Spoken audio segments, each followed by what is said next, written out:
Hello, my friend. Welcome. I am so happy you are here today. Wherever you are right now, maybe sitting in your living room in New York, driving through the streets of Chicago, or relaxing somewhere in California, I want you to take one slow breath. Good. Welcome. Today, you have 1 hour. One full, beautiful hour just for yourself. No work, no phone, no stress. Just you, your ears, and the English language. In the next 60 minutes, I am going to tell you stories, simple stories, real stories, stories about real people and what they learned about life.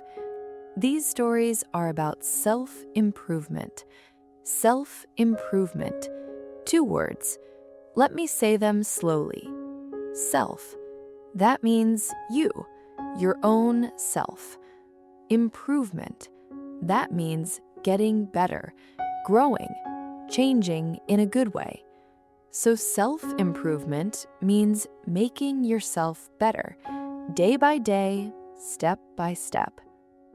Now, this podcast is made for English learners, so I will speak slowly, I will use simple words, and I will repeat important ideas so your brain can understand and remember. If you hear a word you do not know, do not stop. Do not worry. Just keep listening. Your brain is very smart. It will understand from the story. Are you comfortable? Good. Let us begin our journey together. Our first story is about a young boy named Tyler. Tyler was 15 years old. He lived in Austin, Texas, with his mom and his younger sister. He was a smart kid. He liked basketball and video games, but he had one big problem. Tyler loved to sleep. Every morning, his mother called him from downstairs. "Tyler, wake up. It is 7 o'clock. You are going to miss the school bus." "5 more minutes, Mom. Just 5 more minutes." 5 minutes became 10 minutes. 10 minutes became 30 minutes. And Tyler was always late. Late for school, late for practice, late for everything. His teachers were frustrated. His coach was frustrated. His mother was frustrated. But most importantly, Tyler was frustrated with himself. He felt like life was moving fast, and he was always running to catch up. One summer, Tyler went to visit his grandfather in a small town in Montana. His grandfather, Robert, was a retired farmer, a quiet, gentle man. He had lived a long and good life.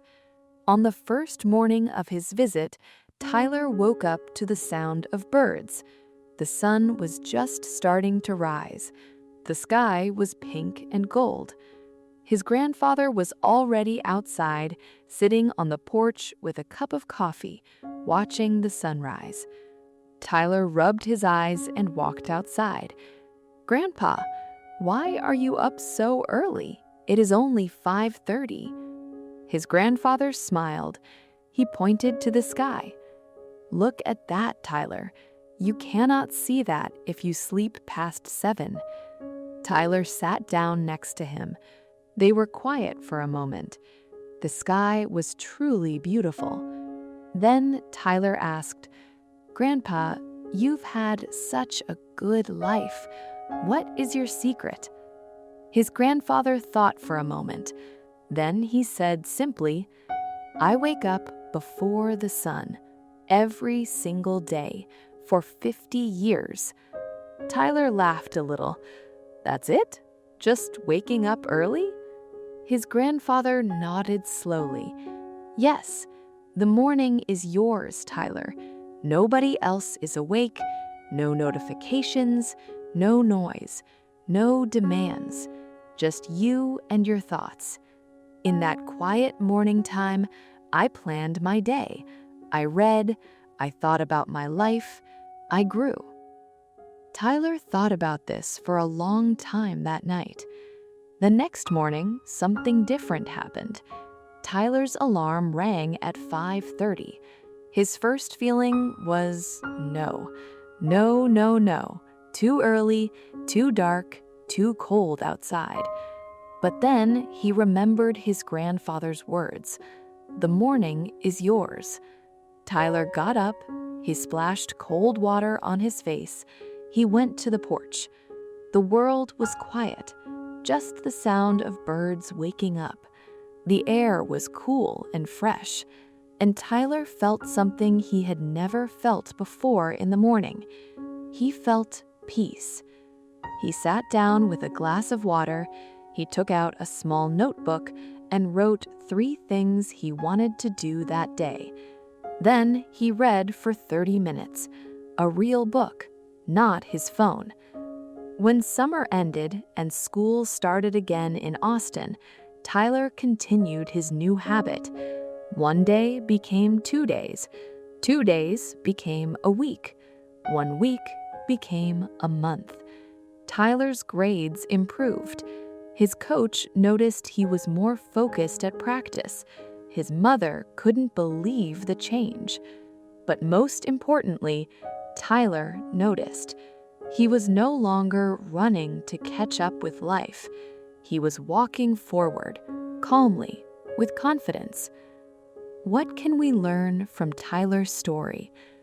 The lesson is this: how you start your morning is how you start your day, and how you start your day is how you live your life. You do not need to wake up at 4 in the morning. You do not need to be perfect. But try this. Wake up just 30 minutes earlier than usual. Use that 30 minutes only for yourself. No phone, no social media, just read, write, think, or take a quiet walk. That 30 minutes can change everything.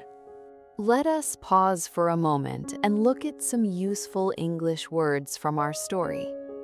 Word number 1, discipline. Discipline. Dis-se-plin. Discipline means doing something regularly, even when you do not feel like it. Tyler showed discipline when he woke up early every day, even when it was hard.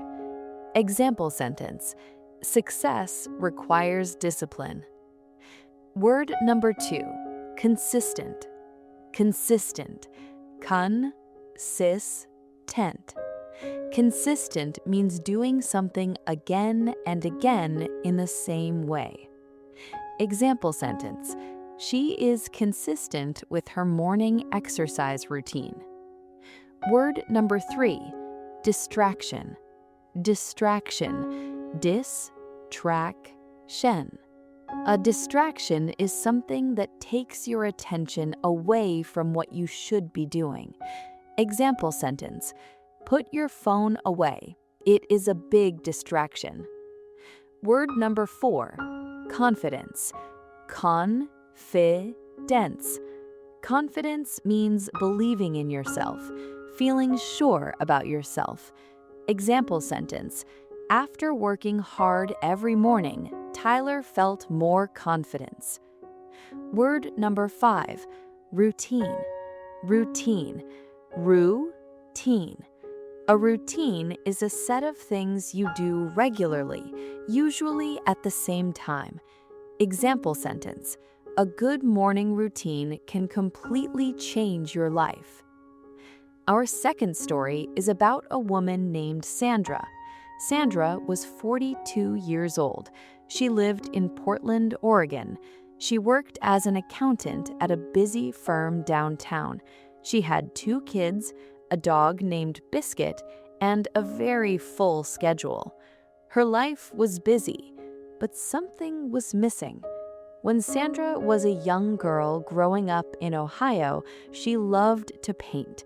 Watercolors, oil paints, anything she could get her hands on.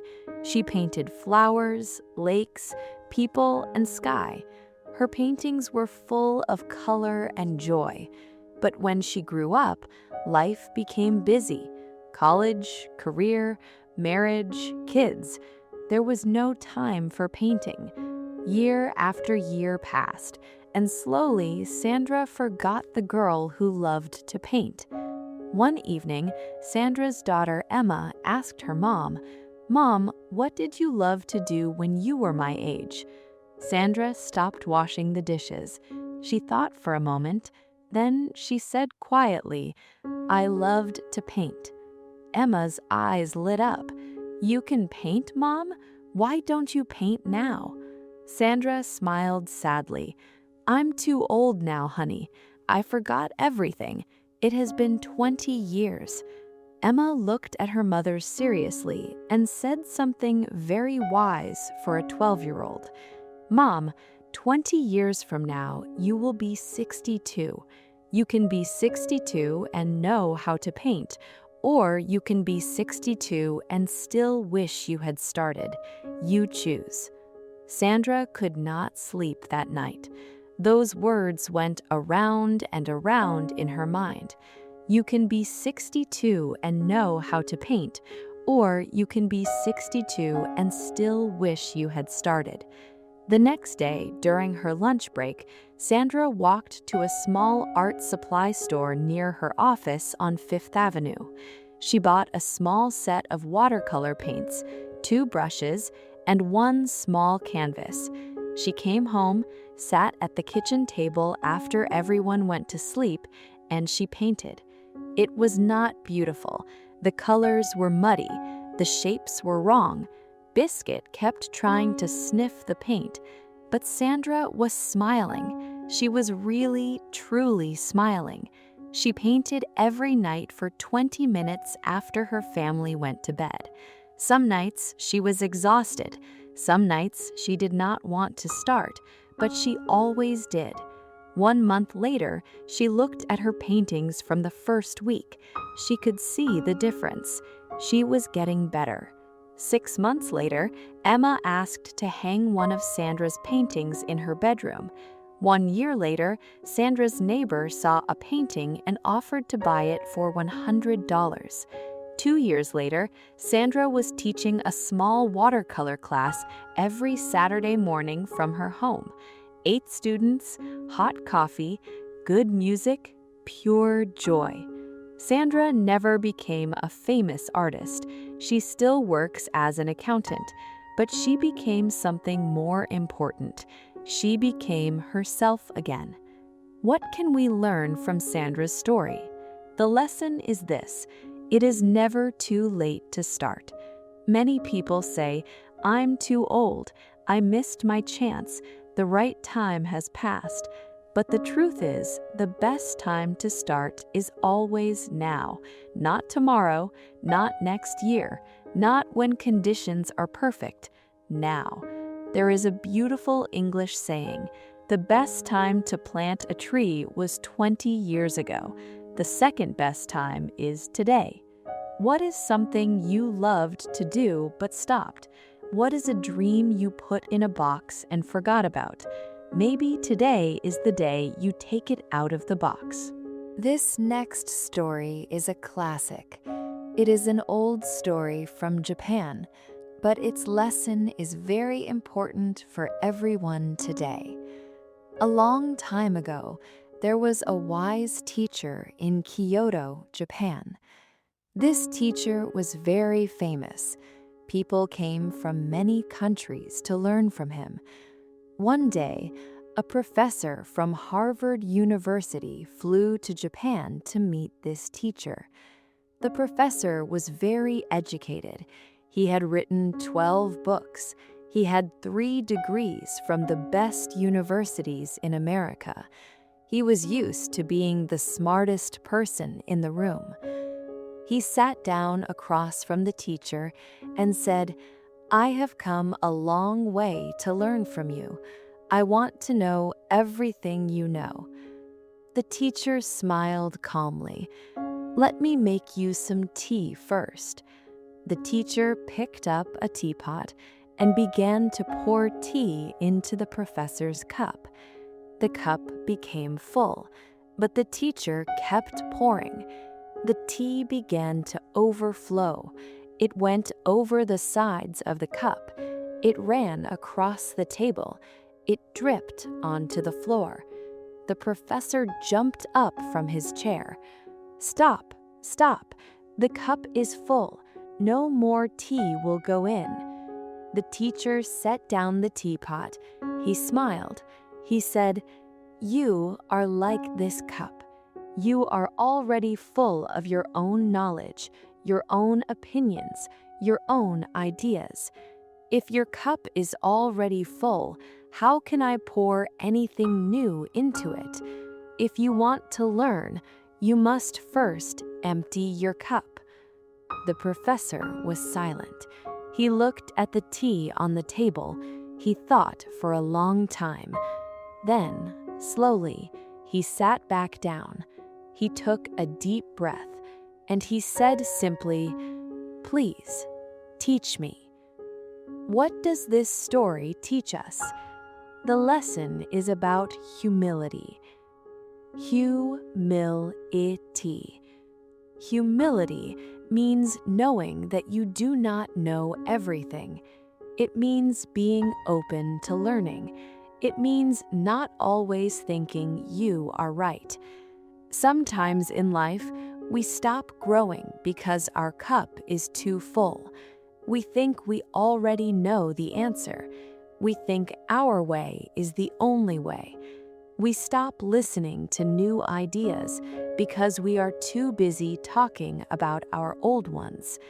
But the most successful people in the world, the CEOs, the athletes, the artists, the scientists, they are not the ones who know the most. They are the ones who are always willing to learn more. They keep their cup empty. They stay curious. They stay humble. In the world of business and personal growth, there is a phrase for this: beginner's mind. Even if you are an expert, try to see the world with beginner's mind. Fresh eyes, open heart, empty cup. Let us take another vocabulary break.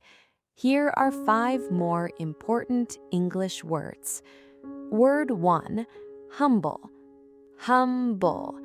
Humble means not thinking you are better than others, open to learning from anyone. Example, a humble person always listens before speaking. Word 2, curious. Curious. Curious means wanting to know more, interested in learning and exploring. Example, stay curious. Never stop asking questions. Word 3, patience. Patience. Patience means waiting calmly without getting angry or frustrated. Example, learning a new skill requires patience. Word 4, grateful. Grateful. Grateful means feeling thankful, appreciating what you have. Example, be grateful for small things. They are not really small. Word 5, progress. Progress. Progress means moving forward, getting better slowly over time. Example, small progress every day leads to big results. Our next story is an American folk story, a classic, and its message is one of the most powerful lessons for life. In the 1800s, during the gold rush in California, there was a miner named Henry. Henry had left his family in Ohio and traveled all the way to California to find gold. He worked hard every single day. He dug in the hot sun, he moved heavy rocks, he washed dirt in cold rivers. But one terrible afternoon, Henry fell into an old abandoned well on the edge of his land. The well was deep and dark. The walls were too smooth to climb. Henry called for help, but no one was nearby. His partner Jake came looking for him at sunset. He found Henry at the bottom of the well. Jake looked down. The well was very deep. Getting Henry out with a rope would take a long time. It was getting dark, and the ground around the well was unstable. Jake thought of a plan. He began throwing dirt and gravel down into the well. Henry looked up in confusion. "Jake, what are you doing? You are burying me." Jake kept shoveling. He called down, "Henry, every time dirt hits your feet, stomp it down, pack it tight, and step up on it." Henry did not understand, but he trusted his partner. Dirt fell. Henry stomped it down. He stepped up. More dirt fell. Henry stomped it down. He stepped up again. Stomp it down, step up. Slowly, slowly, Henry rose higher and higher inside the well, until finally, after more than an hour, Henry grabbed the edge of the well and pulled himself out. He sat on the ground, breathing hard. He looked at Jake. He looked back at the well. Then he laughed, a big, surprised, relieved laugh. "The dirt saved me," he said. "Yes," said Jake. "The dirt that could have buried you lifted you up instead." Let us think about what this story teaches us. In life, many difficult things will fall on you. Problems, criticism, disappointment, failure, loss. These things feel like dirt falling on your back. You have two choices. Choice 1, let the dirt cover you. Stay at the bottom. Give up. Choice 2, stomp it down and step up. Every problem in your life can become a stepping stone if you choose to use it that way. Think about a difficult time in your own life, a time you thought you could not survive, but you did survive. You are here. You are listening to this podcast right now. That difficult time was your dirt, and you stepped up. Maybe you didn't even know it at the time, but you did it. Remember, what tries to bury you can also lift you if you refuse to give up. We are now at the halfway point of our journey today. You have been listening for about 40 minutes. That's wonderful. You are doing something important right now. You're improving your English and your mindset at the same time. That's a powerful combination. Let's do a quick review. We have learned 4 lessons so far. Lesson 1, how you start your morning shapes your entire day. Lesson 2, it's never too late. Start today wherever you are. Lesson 3, stay humble. Keep your cup empty. Always be ready to learn. Lesson 4, use your problems as stepping stones. Stomp it down, step up. Now, take one slow breath. Good. Let's continue. This next story comes from the Cherokee people, the Native American nation of the southeastern United States. It's one of the most well-known and most loved wisdom stories in American culture. One evening, a grandfather was sitting with his grandson by a fire in the mountains of North Carolina. The grandson, a boy named Noah, was troubled. He had gotten into a fight with his best friend at school that day. He felt angry, but he also felt sad, both at the same time. His grandfather looked at the fire for a long moment. Then he spoke slowly. "Noah, I also have a fight inside me. It's a fight that goes on every single day. A fight of 2 wolves." Noah looked at his grandfather. "2 wolves, Grandpa?" "Yes," said his grandfather. "One wolf is dark. He is full of anger, jealousy, fear, greed, and selfishness. He lies, he complains, he blames others. He sees only the worst in every situation. The second wolf is full of light. He carries love, kindness, peace, hope, and generosity. He is honest, he is grateful, he finds beauty in small things and strength in hard times. Noah stared into the fire. He could almost see the two wolves there in the flames. Then he asked quietly, "Grandpa, which wolf wins?" His grandfather looked at him. His eyes were deep and calm. "The one you feed, Noah. The one you feed." Let us think about this for a moment. Every single day you make small choices, very small choices that feel unimportant. You choose what you watch on TV or YouTube, what you read, what you think about before you sleep, who you spend your time with, what you say to yourself when things go wrong. These small choices are like food. You are feeding one of the two wolves, whether you know it or not. When you scroll through social media and feel jealous of other people's lives, you are feeding the dark wolf. When you spend time with people who only complain and spread negativity, you are feeding the dark wolf. When you say to yourself, "I'm not good enough, I'm not smart enough, I will never make it," you are feeding the dark wolf. But when you read a book that inspires you, you are feeding the light wolf. When you help a neighbor carry groceries without expecting anything in return, you are feeding the light wolf. When you say to yourself, "I'm trying, I'm learning, I'm growing, that's enough," you are feeding the light wolf. You can't completely remove the dark wolf. It will always be there, but you can choose which one gets stronger. Today, ask yourself this honest question: which wolf am I feeding? Our next story is a gentle one.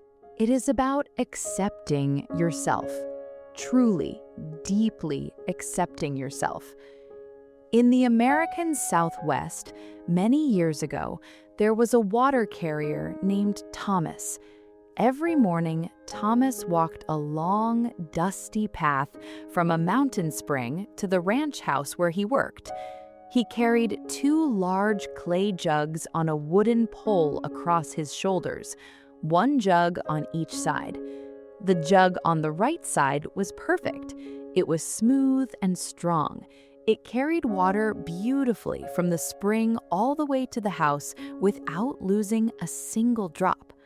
The jug on the left side had a crack in it, a small crack that ran down the side. Every morning, by the time Thomas arrived at the ranch house, the cracked jug had lost nearly half of its water. For 2 years, the cracked jug felt deeply ashamed of itself. One morning, the cracked jug spoke to Thomas. "Thomas, I'm so sorry. I am a failure. Every single day I lose half the water. You work so hard to fill me at the spring, and I waste your effort. You should throw me away and get a better jug." Thomas looked at the cracked jug for a long moment. Then he smiled. He said, "Tomorrow, as we walk home from the spring, I want you to look carefully at the ground on your side of the path." The next morning, as they walked back from the spring, the cracked jug looked down at the path on its left side, and for the very first time, it noticed something it had never seen before. On its side of the path, the left side, there were wildflowers. Beautiful, bright wildflowers in yellow, orange, and purple, growing all the way from the spring to the ranch house. On the right side of the path, the perfect jug's side, the ground was dry and empty. Thomas saw the jug looking and explained gently, "I have always known about your crack, so I planted wildflower seeds all along your side of the path years ago. Every day as we walk, you water them without even knowing it. Every week, I pick these flowers for the table inside. People come from the whole county to see the flowers on this path. Without your crack, without exactly what you thought was your greatest flaw, none of this beauty would exist. The cracked jug was quiet for a very long time. Then, slowly, it understood. The thing it was most ashamed of, its crack, its imperfection, was also its greatest gift to the world. We all have cracks. We all have weaknesses, parts of ourselves we try to hide. Maybe you feel you are not smart enough, not talented enough, not confident enough, not successful enough. But those cracks, those imperfections, are a part of what makes you uniquely you. And sometimes the very thing you think is your biggest weakness is actually your most beautiful quality. Do not be ashamed of your cracks. They are where your light gets in. And sometimes they water the flowers. Let's look at a few more important words. Word 1. Imperfection.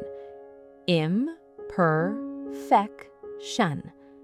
An imperfection is something that is not perfect, a flaw, a weakness. Example, our imperfections make us human and relatable. Word 2, ashamed. Ashamed. Ashamed. Ashamed means feeling embarrassed or bad about something about yourself. Example, do not be ashamed of where you started. Be proud of how far you have come. Word 3, unique. Unique. Unique means one of a kind, special, different from everyone else in the world. Example, you are completely unique. There's nobody else exactly like you. Word 4, inspire. Inspire. To inspire means to give someone a feeling of excitement, hope, or motivation to act. Example, good stories inspire people to believe in themselves and make changes. Word 5, acceptance.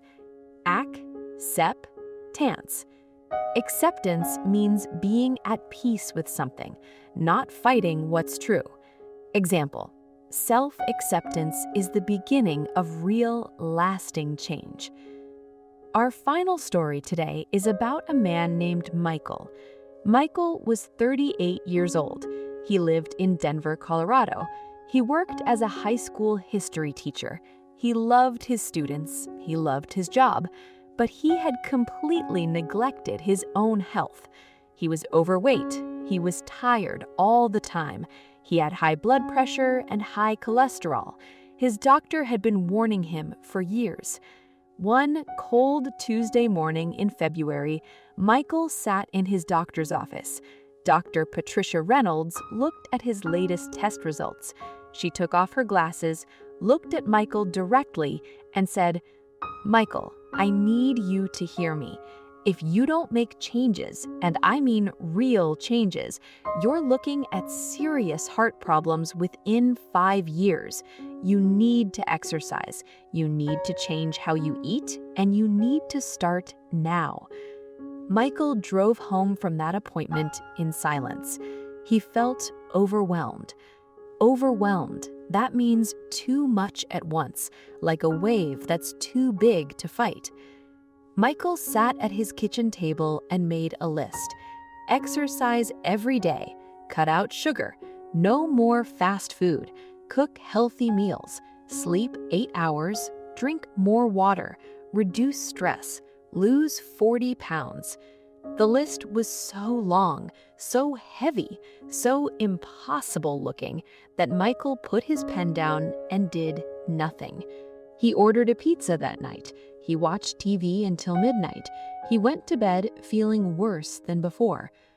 3 weeks passed. Nothing changed. Then, one Sunday afternoon, Michael was grading papers at his kitchen table. His student, a 16-year-old girl named Lily, had written an essay about her grandmother. In the essay, Lily wrote about how her grandmother had survived cancer at the age of 60 by making one small change every day.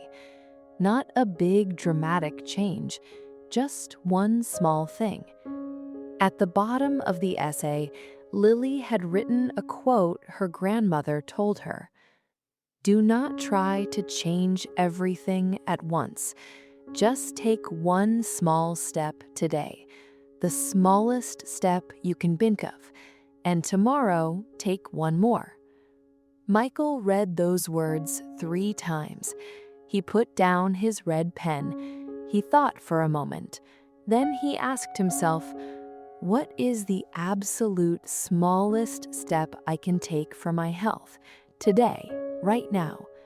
He thought. Then he had his answer. I will walk around the block, just once, one time around the block. It was nothing impressive. It was not a gym workout. It was just one walk around his block in Denver, about a quarter of a mile. But he put on his shoes, he opened the door, and he walked. The air was cold. The mountains in the distance were covered in snow. It took him about 12 minutes. When he got back to his front door, he felt something small but real. He felt good. The next day, he walked around the block again. The day after, he walked a little further, past the block, down the street, and back. After 2 weeks, he was walking for 15 minutes every morning before school. He had lost 8 pounds. His blood pressure was lower. He was sleeping better. Dr. Reynolds saw him for a checkup in May. She looked at his results. She looked at Michael, and she smiled. Whatever you are doing, she said, keep doing it. What had changed? Not his willpower, not his schedule, not his circumstances. Just one thing. He stopped trying to do everything and started doing just one small thing. This is one of the most important lessons in self-improvement. Big change does not come from big actions. It comes from small actions done consistently. The Japanese have a beautiful word for this concept, kaizen. Kaizen means continuous improvement through small, consistent steps. Not big, dramatic changes, just one small, better thing every single day. 1% better every day. If you become just 1% better every day, in 1 year, you will be 37 times better than you are today. Not because of one big moment, but because of small, consistent steps taken one day at a time. We're coming to the end of our time together today, but before we finish, let us take a few minutes to reflect. Reflect, that means to think carefully and quietly about something important. Today, we heard 7 stories, and each story gave us one lesson. Story 1, Tyler, the boy from Austin who woke up early. Lesson, your morning routine can shape your entire life. Story 2, Sandra, the woman from Portland who started painting at 42. Lesson, it's never too late. Start today. Story 3, the Harvard professor and the empty cup. Lesson, stay humble, stay curious, always be ready to learn. Story 4, Henry, the miner and the well. Lesson, use your problems as stepping stones. Stomp it down, step up. Story 5, Noah and the 2 wolves from Cherokee Wisdom. Lesson, you become what you feed. Choose your thoughts carefully every day. Story 6, Thomas and the cracked water jug. Lesson, your imperfections are part of your beauty. Do not hide them. Story 7, Michael, the teacher from Denver, and one small step. Lesson, small, consistent actions create big, lasting change. Now, I have one final question for you. Of all these 7 lessons, which one spoke to you the most? Which story made you feel something? Which lesson do you need most right now in this season of your life? You don't have to answer out loud. Just hold it quietly in your heart. But if you would like to share, please write your answer in the comments below. Tell me, which story was your favorite today and why? I read every single comment, every single one, because you are not just a listener to me. You are a learner, a grower, a person who chose to spend one full hour making themselves better. And I am truly grateful for that. Dear friend, you just spent 1 hour listening to English, 1 full hour. That means you are serious about your growth. That means you respect your own potential. I want you to know something important. The fact that you are here, listening, learning, and trying, that already makes you different from most people. Most people talk about improving. You're actually doing it. Self-improvement is not about being perfect. It's about being better than you were yesterday. Just a little better. Just one small step forward. Some days you will feel strong and motivated. Other days you will feel tired, doubtful, and ready to quit. On those hard days, remember Tyler getting up in the dark Montana morning. Remember Sandra painting at midnight in Portland. Remember Michael walking around his block in the February cold of Denver. Keep going, keep growing, keep your cup empty and your heart open. You are enough, right now, exactly as you are, with all your cracks and imperfections. You are enough. And the best version of you is not far away. It's being built right now with every small step, with every good choice, with every day you decide to keep going. Thank you for spending this hour with me. Until next time, keep learning, keep growing, and please be kind to yourself. With warmth, your Slow English podcast friend. Thank you so much for listening to today's 1-hour English listening practice. If this episode helped you, please subscribe to Enhance Your English for more slow, meaningful English content every week. Leave a comment below and tell me which story was your favorite today. And please share this video with one friend who is learning English. Your small action could completely change someone's day. This is Enhance Your English. See you in the next episode. Goodbye for now, and take care of yourself.